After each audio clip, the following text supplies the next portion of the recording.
Hey everyone, I just was making an update video. Here are my mustard seeds right here. This is my seed pods. That's gonna be a whole lot of seeds right there. I like to let them get really dried up, and that way all the nutrition goes from the stem and remains and goes into the seed, and it dries up and is easy to get out. I'll get those out soon, but I thought those looked nice. And I'm about to, here's my tomatoes. I broke off all these other stems except for the ones hanging down because they're already had borne fruit and they were just dying off. So these down here are from the same plant and they're actually still being productive. So I just tore off all these other ones because if I let them die while they're still on the vine, it'll kill the whole plant off.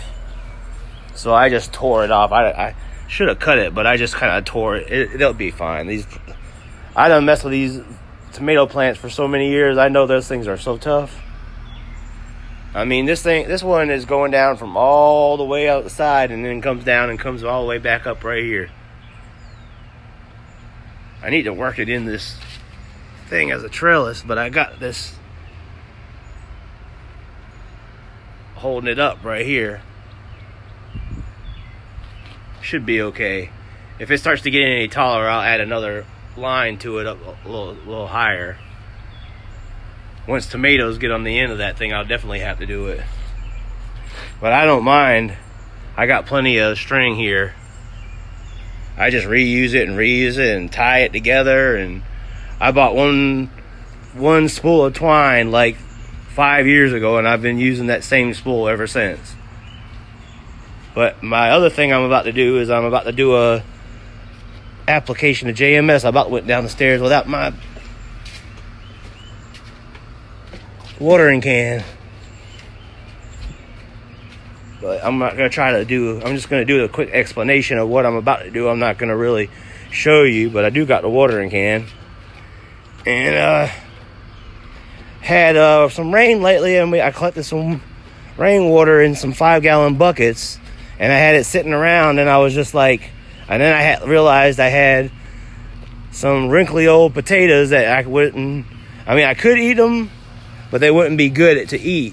But they're still good to make JMS with. So what you do is you go into the woods and you collect a handful of just leaves and the soil under the leaves, and you throw it in a bucket with your rainwater, and then you boil.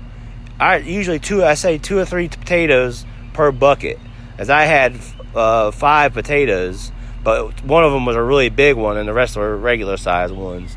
So I just split everything up between 2 buckets. But this is the one I'm going to use for the front, and what I'm going to do is I'm going to pour a little bit into this watering can, and then I have some water that's been sitting over here that just drips, the water that drips out of my hose whenever I use it. I collect it and use it too. So I'll just use this water down here, and I'll spool some out, and then I'll dip some out of that. I'll pour some into that, and you have to water it down.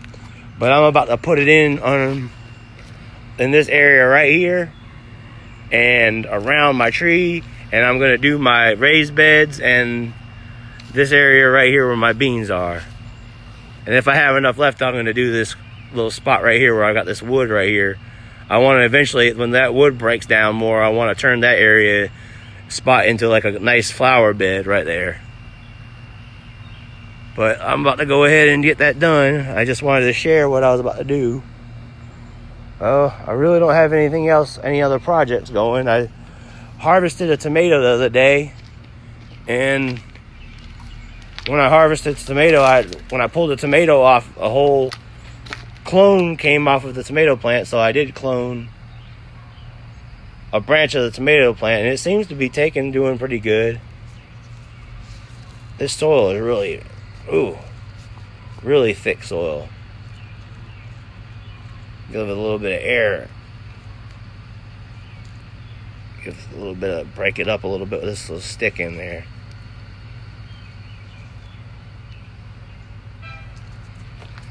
But it seems to be doing pretty good. I keep watering it every few days. And since this soil is so thick, it stays nice and moist, even though it gets direct sunlight on the second half of the day, but not the first because of this massive tree right here. But I'm about to go ahead and water everything with my JMS, and I'll get back to you.